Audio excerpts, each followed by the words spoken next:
ನಿಮ್ಮ ಬೆಂಬಲಿಗರು ಅಲ್ಲಿ ಒಳಗಡೆ ಸುವರ್ಣಸೌಧದಲ್ಲಿ ಕಾಲಲ್ಲಿ ಒದ್ದು ಬಂದು ಅದು ಹೀರೋಯಿನಿಸಮ್ ಎಲ್ಲ ಮೆರೆದು ಅದನ್ನ ಗೂಂಡಾಗಿರಿ ಅಂತ ಎಲ್ಲರೂ ಕರೆದ್ರು. ಅಲ್ಲ ಸರಿ, ಅವರ ಅಭಿಮಾನ ಇಲ್ಲಿ ನಿಮ್ಮ ಕ್ಷೇತ್ರ, ನಿಮ್ಮ ಬೆಂಬಲಿಗರಿಗೆ ಅಭಿಮಾನ ಇರುತ್ತೆ. ಹಂಗಂತ ಕಾನೂನು ಸುವ್ಯವಸ್ಥೆನ ಮುರಿದು ಒಳಗಡೆ ಬಂದು ನೋಡ್ಕೊತ ನಾವು ನೋಡ್ತಾ ಇದ್ವಿ ದೃಶ್ಯಗಳಲ್ಲಿ. ಇಡೀ ದಿನ ದೃಶ್ಯ ಪ್ಲೇ ಆಯಿತು. ದೃಶ್ಯ ಪ್ಲೇ ಆಗುತ್ತೆ, ಯಾಕಂತಂದ್ರೆ ಅವರು MLA ಅವರು ಆ ಸ್ಥಾನದಲ್ಲಿ ನೀವೇ ಇದ್ರು ಅಥವಾ ನಿಮ್ಮ ಮೇಲೆ ಯಾರೋ 4 ಜನ ಬಂದು ಅಟ್ಯಾಕ್ ಮಾಡಿ ನಾವು ಅದೇ ಥರ ಪ್ಲೇ ಮಾಡ್ತೀವಿ. ಯಾಕಂದ್ರೆ ಈ ಜನಪ್ರತಿನಿಧಿಗಳು, you are not just yourself, ನೀವು ಪೀಪಲ್ ರೆಪ್ರೆಸೆಂಟೇಟಿವ್ ನೀವು. ಹಾಗಾಗಿ ಒಂದ್ ಕಡೆ ಸಿಟಿ ರವಿ ಹಿಂದಿಂದ ಹೋಗ್ತಾ ಇದ್ದಾರೆ, ಈ ಕಡೆಯಿಂದ ನಿಮ್ಮ ಸಂಗನಗೌಡ ಮತ್ತು ಇನ್ನೊಂದಿಷ್ಟು ಜನ ಸೇರ್ಕೊಂಡು ಏನು ರೋಷ ವೇಷ, ಕಾನೂನು ಸುವ್ಯವಸ್ಥೆ ಇಲ್ವಾ ಏನು ಇವುಗಳು ಮಾತು ಸರಿನಾ? ಅದು ಸರಿ, ನಿಮಗೆ ಕೆಟ್ಟ ಹೆಸರಲ್ವ? ಅವ್ರು ಯೋಚನೆ ಮಾಡ್ಬೇಕಾಗಿತ್ತಲ್ಲ, ನಾವು ಈ ತರ ಮಾಡಿದ್ರೆ ಯಾರಿಗಿದು ಏನಾಗತ್ತೆ ಅಂತ ಯೋಚನೆ ಮಾಡ್ಬೇಕು. ರೋಷಾವೇಶದಲ್ಲಿ ಖಂಡಿತವಾಗ್ಲು ಅದಕ್ಕೋಸ್ಕರನೇ ಹೇಳ್ತಾ ಇರೋದು, ಕಾನೂನು ಪ್ರಕಾರವಾಗಿ ಏನೇನು ಶಿಕ್ಷೆಗಳಾಗಬೇಕು, ಏನೇನು ತನಿಖೆ ಆಗಬೇಕು ಅದಾಗ್ಲಿ. ಆದ್ರೆ ಒಂದು ಮಾತನ್ನು ನಿಮಗೆ ಹೇಳ್ತೀನಿ, ಇದೇ ಘಟನೆ ಚಿಕ್ಕಮಂಗ್ಳೂರಿನಲ್ಲಿ ಅವರ ಕ್ಷೇತ್ರದಲ್ಲಿ ನಾನು ಲಕ್ಷ್ಮೀ ಹೆಬ್ಬಾಳ್ಕರ್ ಸದನದಲ್ಲಿ ಅವರ ಹೆಂಡತಿಗೆ ಈ ಪದವನ್ನ ಬಳಸಿದ್ರೆ ಏನೆಲ್ಲ ಆಗಬಹುದಾಗಿತ್ತು ಸ್ವಲ್ಪ ಊಹೆ ಮಾಡ್ಕೊಳ್ಳಿ. ನಾನು ಕೇಳಬಹುದಲ್ಲ, ಊಹೆ ಮಾಡ್ಕೊಳ್ಳಿ ಏನಾಗಬಹುದಾಗಿತ್ತು. ಭಾವನಾತ್ಮಕವಾಗಿ ಅವ್ರು ಹೋಗಿದ್ದಾರೆ. ನಾನೇನು ಅವ್ರಿಗೆ ಪ್ರಚೋದನೆ ಮಾಡಲಿಲ್ಲ. 4 ಗಂಟೆ ಸ್ಪೀಕರ್ ಆಫೀಸ್ನಲ್ಲಿ, 3 ರಿಂದ 4 ಗಂಟೆ ಸ್ಪೀಕರ್ ಆಫೀಸ್ನಲ್ಲಿ ಕೂತ್ಕೊಂಡಿದ್ದೀನಿ ನಾನು. ನನಗೇನು ತಿಳಿತಾ ಇರಲಿಲ್ಲ. 4 ಗಂಟೆ ಕೂತ್ಕೊಂಡಿದ್ದೀನಿ ನಾನು. ನನಗೆ ಫೋನ್ ಎತ್ತದಲ್ಲ, ನನ್ನ ಹತ್ರ ಫೋನ್ ಕೂಡ ಇರಲಿಲ್ಲ. ನನ್ನನ್ನು ನಾನು ಸಂಭಾಳಿಸ್ಕೊಳ್ಳೋದು ದೂರ ಉಳಿತು, ನನ್ನ ಕ್ಷೇತ್ರದ ಜನರಿಗೆ ಸಂಭಾಳಿಸೋದು ಜಾಸ್ತಿ ಆಯ್ತು. ಲೆಕ್ಕ ಚುಕ್ತ ಮಾಡ್ತೀನಿ ಅಂತ ಒಂದಿಷ್ಟು ಶಬ್ದ ಹೇಳಿದ್ರು ಸಿಟಿ ರವಿ ಅವರು. ಸ್ಟಂಟ್ ಮಾಸ್ಟರು, ಡ್ರಾಮಾ ಮಾಸ್ಟರು, ಲೆಕ್ಕನಾದರೂ ಚುಕ್ತ ಮಾಡಲಿ, ಖಾತೆ ಆದರೂ ಚುಕ್ತ ಮಾಡಲಿ, ಅವ್ರಿಗೇನು ಬೇಕೋ ಅದನ್ನ ಮಾಡಲಿ. ಆದ್ರೆ ಒಂದು ಮಾತನ್ನು ಹೇಳ್ತೀನಿ, ರಾಮ ರಾಮ ರಾಮ ಅಂತ ಹೇಳುವಂಥ ಪಕ್ಷದಲ್ಲಿ, ರಾಮನ ದೇವಸ್ಥಾನವನ್ನು ಕಟ್ಟಿದಂಥವ್ರು, ಬೇಟಿ ಬಚಾವ್ ಬೇಟಿ ಪಡಾವೋ ಅಂತ ಹೇಳಿದಂಥ ಪಕ್ಷದಲ್ಲಿ ಒಬ್ಬ ಮಹಿಳೆಗೆ, ಒಬ್ಬ ಮಗಳಿಗೆ ಈ ರೀತಿ ಮಾತನಾಡಿದಾರಲ್ಲ, ಅವ್ರ ಲೆಕ್ಕ ಚುಕ್ತ ಖಂಡಿತ ಮಾಡ್ಕೊಳ್ಳಿ ಅಂತ ಹೇಳಿ. DK ಶಿವಕುಮಾರ್ ಅವರು ಲಕ್ಷ್ಮೀ ಹೆಬ್ಬಾಳ್ಕರ್ ಅವರಿಗೆ ಭಾರಿ ಸಪೋರ್ಟ್ ಮಾಡ್ತಾರೆ. ಹಾಗಾಗಿ ಲಕ್ಷ್ಮೀ ಹೆಬ್ಬಾಳ್ಕರ್ ಅವರು ತಮ್ಮ ಪ್ರಭಾವ ಯೂಸ್ ಮಾಡಿ ಇದನ್ನೆಲ್ಲ ಮಾಡಿದ್ರು. ಈ ಹಿಂದೆ ಸಿಟಿ ರವಿ ಅವ್ರನ್ನ ಸೋಲಿಸಿದ್ದು DK ಶಿವಕುಮಾರ್ ಅವರೇ. ಇದನ್ನೆಲ್ಲ ರಾಜಕಾರಣಕ್ಕೋಸ್ಕರ ಮಾಡ್ತಾ ಇದ್ದಾರೆ. ಲಕ್ಷ್ಮೀ ಹೆಬ್ಬಾಳ್ಕರ್ ಅವರು ಇವತ್ತಿಷ್ಟು ಸ್ಟ್ರಾಂಗ್ ಆಗಿದ್ದಾರೆ just because of DK Shivakumar ಅವರು. ಈ ವ್ಯಾಖ್ಯಾನಗಳನ್ನೆಲ್ಲ ಒಪ್ಕೋತೀರಾ ನೀವು? ಖಂಡಿತವಾಗ್ಲೂ ಒಪ್ಕೊಳ್ಳೋದಿಲ್ಲ. ಒಂದು ಮಾತನ್ನ ಹೇಳ್ತೀನಿ, ಬಹಳ ಸುಲಭ ಈ ವ್ಯಾಖ್ಯಾನಗಳನ್ನು ಬರೆಯೋದಾಗಲಿ, ಈ ವ್ಯಾಖ್ಯಾನಗಳನ್ನು ನನ್ನನ್ನು ಆನ್ ಏರ್ ಪ್ರಶ್ನೆ ಮಾಡೋದಾಗಲಿ ಬಹಳ ಸುಲಭ. ಆದರೆ 26 ವರ್ಷದ ನನ್ನ ಸಂಘರ್ಷದ ಬಗ್ಗೆ ನಾನು ಹೇಳಿದೆ ತಮಗೆ. ನಾನು ನಡೆದುಕೊಂಡು ಬಂದಂಥ ದಾರಿ ಬಗ್ಗೆ ಹೇಳಿದೆ. ನಾನು ಮಹಿಳೆನ ರಾತ್ರೋರಾತ್ರಿ ಹೋಗಿ ಒಂದು ಚೇರ್ ಮೇಲೆ ಕೂರಿಸ್ಲಿಕ್ಕೆ ಸಾಧ್ಯನಾ? ಗುರುಗಳು ಈಜನ್ನು ಕಲಿಸ್ಬೋದು ಹೊರತಾಗಿ ಹೆಗಲ ಮೇಲೆ ಹೊತ್ಕೊಂಡು ಹೋಗಲಿಕ್ಕೆ ಸಾಧ್ಯ ಇಲ್ಲ. ಆ ಈಜನ್ನು ನಾನೇ ದಾಟಿ ಹೋಗಬೇಕು, ನಾನೇ ಪ್ರೂವ್ ಮಾಡಬೇಕು. ಅವರ ಓಟ್ ಇಲ್ಲಿ ಅವ್ರಿಗೆ ಓಟ್ ಒತ್ತಲಿಕ್ಕೆ ಅವಕಾಶ ಇರೋದಿಲ್ಲ. ನನ್ನ ಕ್ಷೇತ್ರದ ಮತದಾರರಿಗೆ ಓಟ್ ಒತ್ತಲಿಕ್ಕೆ ಅವಕಾಶ. ಮೊದಲನೇ ಬಾರಿ ನಾನು ಗೆದ್ದಾಗ ನನ್ನ ಲೀಡ್ 52,000, ಲಿಂಗಾಯತ್ ಇರೋದು ಬರೀ 12,000 ನನ್ನ ಕ್ಷೇತ್ರದಲ್ಲಿ. 2ನೇ ಬಾರಿ ನಾನು ಗೆದ್ದಾಗ ನನ್ನ ಲೀಡ್ 60,000. ಅಂತ ಒಂದು ಸ್ವತಂತ್ರ ಸಿಕ್ಕ ನಂತರ ಪ್ರಥಮ ಬಾರಿಗೆ ಕಾಂಗ್ರೆಸ್ ಪಕ್ಷದ ಶಾಸಕಿಯಾಗಿರುವಂಥ ನನ್ನ ಕ್ಷೇತ್ರದಲ್ಲಿ ಬೇರೆಯವರಿಂದ ದೊಡ್ಡ ಮಾರ್ಗದರ್ಶನ ಮಾಡ್ತಾ ಇರ್ಬೋದು. ಆದರೆ ಈ ಕೇಸಿನ ಅರ್ಥ ಏನು? ಈ ಒಂದು ಕೇಸಿನ ಒಂದು ಮೂಲನೇ ನೀವು ತಿರುವಲಿಕ್ಕೆ ಹೋಗ್ತಾ ಇರಿ, ಅದು ಮಾಡಬೇಡಿ. ಸೊ ಈ ಶಬ್ದದ ಕುರಿತಾದ ಈ ಹೋರಾಟವನ್ನು ಲಕ್ಷ್ಮೀ ಹೆಬ್ಬಾಳ್ಕರ್ ಅವರು ಇಲ್ಲಿಗೆ ನಿಲ್ಸಲ್ಲ, ಎಲ್ಲಿಗೆ ತೊಗೊಂಡು ಹೋಗ್ತಾರೆ ನೆಕ್ಸ್ಟ್? ಹೇಗೆ ನೆಕ್ಸ್ಟ್ ಮುಂದಿನ ಹಂತ?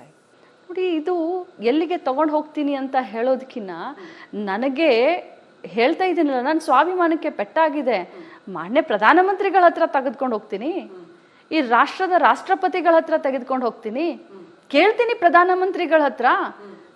ನೀವು ಹೇಳ್ತೀರಾ ಪ್ರಧಾನಮಂತ್ರಿಗಳೇ ಬೇಟಿ ಬಚಾವ್ ಬೇಟಿ ಪಡಾವ್ ಅಂತ ಹೇಳ್ತೀರಾ. ಈಗ 3ನೇ ಡೈಲಾಗು ಬಂದಿದೆ ನಿಮಗೆ, ಬೇಟಿ ಸತಾವ್ ಅಂತ ಹೇಳಿ.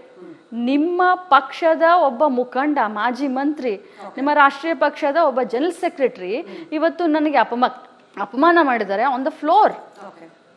ಇದಕ್ಕೆ ನೀವು ಉತ್ತರ ಏನು ಹೇಳಿ? ನೀವು ನನಗೆ ನ್ಯಾಯ ಕೊಡಿ ಅಂತ ಕೇಳ್ತೀನಿ. ನಾನು ಒಬ್ಳೆ ಹೋಗೋದಿಲ್ಲ, ನಮ್ಮೆಲ್ಲ ಮುಖಂಡರನ್ನ ಕರ್ಕೊಂಡು ಹೋಗ್ತೀನಿ ಜೊತೆಯಲ್ಲಿ. ನಿಮ್ಮ ಬೆಂಬಲಿಗರು ಅಲ್ಲಿ ಒಳಗಡೆ ಸುವರ್ಣಸೌಧದಲ್ಲಿ ಕಾಲಲ್ಲಿ ಒದ್ದು ಬಂದು ಅದು ಹೀರೋಯಿನಿಸಮ್ ಎಲ್ಲ ಮೆರೆದು ಅದನ್ನ ಗೂಂಡಾಗಿರಿ ಅಂತ ಎಲ್ಲರೂ ಕರೆದ್ರು. ಅಲ್ಲ ಸರಿ, ಅವರ ಅಭಿಮಾನ ಇಲ್ಲಿ ನಿಮ್ಮ ಕ್ಷೇತ್ರ, ನಿಮ್ಮ ಬೆಂಬಲಿಗರಿಗೆ ಅಭಿಮಾನ ಇರುತ್ತೆ. ಹಂಗಂತ ಕಾನೂನು ಸುವ್ಯವಸ್ಥೆನ ಮುರಿದು ಒಳಗಡೆ ಬಂದು ನಾವು ನೋಡ್ತಾ ಇದ್ವಿ ದೃಶ್ಯಗಳಲ್ಲಿ, ಇಡೀ ದಿನ ದೃಶ್ಯ ಪ್ಲೇ ಆಯಿತು. ಪ್ಲೇ ಆಗುತ್ತೆ, ಯಾಕಂತಂದ್ರೆ ಅವರು MLA ಅವರು ಆ ಸ್ಥಾನದಲ್ಲಿ ನೀವೇ ಇದ್ರು ಅಥವಾ ನಿಮ್ಮ ಮೇಲೆ ಯಾರೋ 4 ಜನ ಬಂದು ಅಟ್ಯಾಕ್ ಮಾಡಿ ನಾವು ಅದೇ ಥರ ಪ್ಲೇ ಮಾಡ್ತೀವಿ. ಯಾಕಂದ್ರೆ ಈ ಜನಪ್ರತಿನಿಧಿಗಳು, you are not just yourself, ನೀವು ಪೀಪಲ್ ರೆಪ್ರೆಸೆಂಟೇಟಿವ್ ನೀವು. ಹಾಗಾಗಿ ಒಂದ್ ಕಡೆ ಸಿಟಿ ರವಿ ಹಿಂದಿಂದ ಹೋಗ್ತಾ ಇದ್ದಾರೆ, ಈ ಕಡೆಯಿಂದ ನಿಮ್ಮ ಸಂಗನಗೌಡ ಮತ್ತೆ ಇನ್ನೊಂದಿಷ್ಟು ಜನ ಸೇರ್ಕೊಂಡು ಏನು ರೋಷ ವೇಷ, ಕಾನೂನು ಸುವ್ಯವಸ್ಥೆ ಇಲ್ವಾ ಏನು ಇವ್ರುಗಳು ಮಾತು ಸರಿನಾ? ಅದು ಸರ್ ನಿಮಗೆ ಕೆಟ್ಟ ಹೆಸರಲ್ವ? ಅವ್ರು ಯೋಚನೆ ಮಾಡ್ಬೇಕಾಗಿತ್ತಲ್ಲ, ನಾವು ಈ ತರ ಮಾಡಿದ್ರೆ ಯಾರಿಗಿದು ಏನಾಗತ್ತೆ ಅಂತ ಯೋಚನೆ ಮಾಡ್ಬೇಕು. ರೋಷಾವೇಶದಲ್ಲಿ ಮಾಡಿದ್ರೆ ಖಂಡಿತವಾಗ್ಲಿ. ಅದಕ್ಕೋಸ್ಕರನೇ ಹೇಳ್ತಾ ಇರೋದು, ಕಾನೂನು ಪ್ರಕಾರವಾಗಿ ಏನೇನು ಶಿಕ್ಷೆಗಳಾಗಬೇಕು, ಏನೇನು ತನಿಖೆ ಆಗಬೇಕು ಅದಾಗಲಿ. ಆದರೆ ಒಂದು ಮಾತನ್ನು ನಿಮಗೆ ಹೇಳ್ತೀನಿ, ಇದೇ ಘಟನೆ ಚಿಕ್ಕಮಗಳೂರಿನಲ್ಲಿ ಅವರ ಕ್ಷೇತ್ರದಲ್ಲಿ ನಾನು ಲಕ್ಷ್ಮೀ ಹೆಬ್ಬಾಳ್ಕರ್ ಸದನದಲ್ಲಿ ಅವರ ಹೆಂಡತಿಗೆ ಈ ಪದವನ್ನು ಬಳಸಿದ್ರೆ ಏನೆಲ್ಲ ಆಗಬಹುದಾಗಿತ್ತು ಸ್ವಲ್ಪ ಊಹೆ ಮಾಡ್ಕೊಳ್ಳಿ. ನಾನು ಕೇಳಬಹುದಲ್ಲ, ಊಹೆ ಮಾಡ್ಕೊಳ್ಳಿ ಏನಾಗಬಹುದಾಗಿತ್ತು. ಭಾವನಾತ್ಮಕವಾಗಿ ಅವ್ರು ಹೋಗಿದ್ದಾರೆ. ನಾನೇನು ಅವ್ರಿಗೆ ಪ್ರಚೋದನೆ ಮಾಡಲಿಲ್ಲ. 4 ಗಂಟೆ ಸ್ಪೀಕರ್ ಆಫೀಸ್ನಲ್ಲಿ 3 ರಿಂದ 4 ಗಂಟೆ ಸ್ಪೀಕರ್ ಆಫೀಸ್ನಲ್ಲಿ ಕೂತ್ಕೊಂಡಿದ್ದೀನಿ ನಾನು. ನನಗೇನು ತಿಳಿತಾ ಇರಲಿಲ್ಲ. 4 ಗಂಟೆ ಕೂತ್ಕೊಂಡಿದ್ದೀನಿ ನಾನು. ನನಗೆ ಫೋನ್ ಎತ್ತದಲ್ಲ, ನನ್ನ ಹತ್ರ ಫೋನ್ ಕೂಡ ಇರಲಿಲ್ಲ. ನನ್ನನ್ನು ನಾನು ಸಂಭಾಳಿಸ್ಕೊಳ್ಳೋದು ದೂರ ಉಳಿತು, ನನ್ನ ಕ್ಷೇತ್ರದ ಜನರಿಗೆ ಸಂಭಾಳಿಸೋದು ಜಾಸ್ತಿ ಆಯಿತು. ಲೆಕ್ಕ ಚುಕ್ತ ಮಾಡ್ತೀನಿ ಅಂತ ಒಂದು ಶಬ್ದ ಹೇಳಿದ್ರು ಸಿಟಿ ರವಿ ಅವರು. ಸ್ಟಂಟ್ ಮಾಸ್ಟರು, ಡ್ರಾಮಾ ಮಾಸ್ಟರು, ಲೆಕ್ಕನಾದರೂ ಚುಕ್ತ ಮಾಡಲಿ, ಖಾತೆ ಆದರೂ ಚುಕ್ತ ಮಾಡಲಿ, ಅವ್ರಿಗೇನು ಬೇಕೋ ಅದನ್ನ ಮಾಡಲಿ. ಆದ್ರೆ ಒಂದು ಮಾತನ್ನು ಹೇಳ್ತೀನಿ, ರಾಮ ರಾಮ ರಾಮ ಅಂತ ಹೇಳುವಂಥ ಪಕ್ಷದಲ್ಲಿ ರಾಮನ ದೇವಸ್ಥಾನವನ್ನು ಕಟ್ಟಿದಂಥವ್ರು, ಬೇಟಿ ಬಚಾವ್ ಬೇಟಿ ಪಡಾವೋ ಅಂತ ಹೇಳಿದಂಥ ಪಕ್ಷದಲ್ಲಿ ಒಬ್ಬ ಮಹಿಳೆಗೆ, ಒಬ್ಬ ಮಗಳಿಗೆ ಈ ರೀತಿ ಮಾತನಾಡಿದಾರಲ್ಲ, ಅವ್ರು ಲೆಕ್ಕ ಚುಕ್ತ ಖಂಡಿತ ಮಾಡ್ಕೊಳ್ಳಿ ಅಂತ ಹೇಳಿ. DK ಶಿವಕುಮಾರ್ ಅವರು ಲಕ್ಷ್ಮೀ ಹೆಬ್ಬಾಳ್ಕರ್ ಅವರಿಗೆ ಭಾರಿ ಸಪೋರ್ಟ್ ಮಾಡ್ತಾರೆ. ಹಾಗಾಗಿ ಲಕ್ಷ್ಮೀ ಹೆಬ್ಬಾಳ್ಕರ್ ಅವರು ತಮ್ಮ ಪ್ರಭಾವ ಯೂಸ್ ಮಾಡಿ ಇದನ್ನೆಲ್ಲ ಮಾಡಿದ್ರು. ಈ ಹಿಂದೆ ಸಿಟಿ ರವಿ ಅವ್ರನ್ನ ಸೋಲಿಸಿದ್ದು DK ಶಿವಕುಮಾರ್ ಅವರೇ. ಇದನ್ನೆಲ್ಲ ರಾಜಕಾರಣಕ್ಕೋಸ್ಕರ ಮಾಡ್ತಾ ಇದ್ದಾರೆ.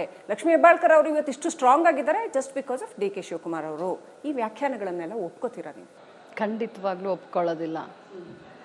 ಒಂದು ಮಾತನ್ನ ಹೇಳ್ತೀನಿ, ಬಹಳ ಸುಲಭ ಈ ವ್ಯಾಖ್ಯಾನಗಳನ್ನು ಬರೆಯೋದಾಗಲಿ, ಈ ವ್ಯಾಖ್ಯಾನಗಳನ್ನು ನನ್ನನ್ನು ಆನ್ ಏರ್ ಪ್ರಶ್ನೆ ಮಾಡೋದಾಗಲಿ ಬಹಳ ಸುಲಭ. ಆದರೆ 26 ವರ್ಷದ ನನ್ನ ಸಂಘರ್ಷದ ಬಗ್ಗೆ ನಾನು ಹೇಳಿದೆ ತಮಗೆ. ನಾನು ನಡೆದುಕೊಂಡು ಬಂದಂಥ ದಾರಿ ಬಗ್ಗೆ ಹೇಳಿದೆ. ನಾನು ಮಹಿಳೆನ ರಾತ್ರೋರಾತ್ರಿ ಹೋಗಿ ಒಂದು ಚೇರ್ ಮೇಲೆ ಕೂರಿಸ್ಲಿಕ್ಕೆ ಸಾಧ್ಯನಾ? ಗುರುಗಳು ಈಜನ್ನು ಕಲಿಸ್ಬೋದು ಹೊರತಾಗಿ ಹೆಗಲ ಮೇಲೆ ಹೊತ್ಕೊಂಡು ಹೋಗಲಿಕ್ಕೆ ಸಾಧ್ಯ ಇಲ್ಲ. ಆ ಈಜನ್ನು ನಾನೇ ದಾಟಿ ಹೋಗಬೇಕು, ನಾನೇ ಪ್ರೂವ್ ಮಾಡಬೇಕು. ಅವರ ಓಟ್ ಇಲ್ಲಿ ಅವ್ರಿಗೆ ಓಟ್ ಒತ್ತಲಿಕ್ಕೆ ಅವಕಾಶ ಇರೋದಿಲ್ಲ. ನನ್ನ ಕ್ಷೇತ್ರದ ಮತದಾರರಿಗೆ ಓಟ್ ಒತ್ತಲಿಕ್ಕೆ ಅವಕಾಶ. ಮೊದಲನೇ ಬಾರಿ ನಾನು ಗೆದ್ದಾಗ ನನ್ನ ಲೀಡ್ 52,000, ಲಿಂಗಾಯತ್ ಇರೋದು ಬರೀ 12,000 ನನ್ನ ಕ್ಷೇತ್ರದಲ್ಲಿ. 2ನೇ ಬಾರಿ ನಾನು ಗೆದ್ದಾಗ ನನ್ನ ಲೀಡ್ 60,000. ಅಂತ ಒಂದು ಸ್ವತಂತ್ರ ಸಿಕ್ಕ ನಂತರ ಪ್ರಥಮ ಬಾರಿಗೆ ಕಾಂಗ್ರೆಸ್ ಪಕ್ಷದ ಶಾಸಕಿಯಾಗಿರುವಂಥ ನನ್ನ ಕ್ಷೇತ್ರದಲ್ಲಿ ಬೇರೆಯವರಿಂದ ದೊಡ್ಡ ಮಾರ್ಗದರ್ಶನ ಮಾಡ್ತಾ ಇರ್ಬೋದು. ಆದರೆ ಈ ಕೇಸಿನ ಅರ್ಥ ಏನು? ಈ ಒಂದು ಕೇಸಿನ ಒಂದು ಮೂಲನೇ ನೀವು ತಿರುಗಲಿಕ್ಕೆ ಹೋಗ್ತಾ ಇರಿ, ಅದು ಮಾಡಬೇಡಿ. ಸೊ ಈ ಶಬ್ದದ ಕುರಿತಾದ ಈ ಹೋರಾಟವನ್ನು ಲಕ್ಷ್ಮೀ ಹೆಬ್ಬಾಳ್ಕರ್ ಅವರು ಇಲ್ಲಿಗೆ ನಿಲ್ಸಲ್ಲ, ಎಲ್ಲಿಗೆ ತೊಗೊಂಡು ಹೋಗ್ತಾರೆ ನೆಕ್ಸ್ಟ್ ಮುಂದಿನ ಹಂತ? ನೋಡಿ, ಇದು ಎಲ್ಲಿಗೆ ತೊಗೊಂಡು ಹೋಗ್ತೀನಿ ಅಂತ ಹೇಳೋದಕ್ಕಿಂತ ನನಗೆ ಹೇಳ್ತಾ ಇದ್ದೀನಲ್ಲ, ನನ್ನ ಸ್ವಾಭಿಮಾನಕ್ಕೆ ಪೆಟ್ಟಾಗಿದೆ. ಮಾನ್ಯ ಪ್ರಧಾನಮಂತ್ರಿಗಳ ಹತ್ರ ತೆಗೆದುಕೊಂಡು ಹೋಗ್ತೀನಿ, ಈ ರಾಷ್ಟ್ರದ ರಾಷ್ಟ್ರಪತಿಗಳ ಹತ್ರ ತೆಗೆದುಕೊಂಡು ಹೋಗ್ತೀನಿ, ಕೇಳ್ತೀನಿ ಪ್ರಧಾನಮಂತ್ರಿಗಳ ಹತ್ರ. ನೀವು ಹೇಳ್ತೀರಾ ಪ್ರಧಾನಮಂತ್ರಿಗಳೇ ಬೇಟಿ ಬಚಾವ್ ಬೇಟಿ ಪಡಾವ್ ಅಂತ ಹೇಳ್ತೀರಾ. ಈಗ 3ನೇ ಡೈಲಾಗು ಬಂದಿದೆ ನಿಮಗೆ, ಬೇಟಿ ಸತಾವ್ ಅಂತ ಹೇಳಿ. ನಿಮ್ಮ ಪಕ್ಷದ ಒಬ್ಬ ಮುಖಂಡ, ಮಾಜಿ ಮಂತ್ರಿ, ನಿಮ್ಮ ರಾಷ್ಟ್ರೀಯ ಪಕ್ಷದ ಒಬ್ಬ ಜನರಲ್ ಸೆಕ್ರೆಟರಿ ಇವತ್ತು ನನಗೆ ಅಪಮಾನ ಮಾಡಿದ್ದಾರೆ ಆನ್ ದ ಫ್ಲೋರ್. ಇದಕ್ಕೆ ನೀವು ಉತ್ತರ ಏನು ಹೇಳಿ? ನೀವು ನನಗೆ ನ್ಯಾಯ ಕೊಡಿ ಅಂತ ಕೇಳ್ತೀನಿ. ನಾನು ಒಬ್ಳೆ ಹೋಗೋದಿಲ್ಲ, ನಮ್ಮೆಲ್ಲ ಮುಖಂಡರನ್ನ ಕರ್ಕೊಂಡು ಹೋಗ್ತೀನಿ ಜೊತೆಯಲ್ಲಿ.